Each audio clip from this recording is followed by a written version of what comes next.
It's really cramped and there's people everywhere. Like going into the lunch lines is horrible because you don't know where you're supposed to go, especially like freshmen. I can just see it on their faces. They're so confused. It's very crowded.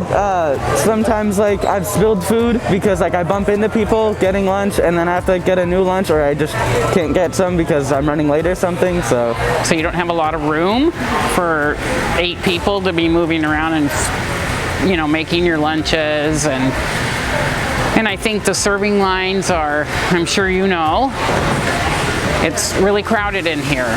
The ceiling actually looks like it's gonna fall, and it doesn't look safe in here with all the poles around.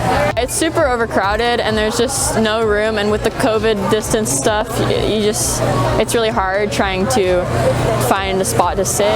I don't like eating in the lunchroom. I think it's very crowded, and whenever I have to go through it, like I really don't want to even come through the lunchroom. Like I try to avoid it as much as possible. Sometimes there's no more seats to sit, so I have to either eat outside or stand up.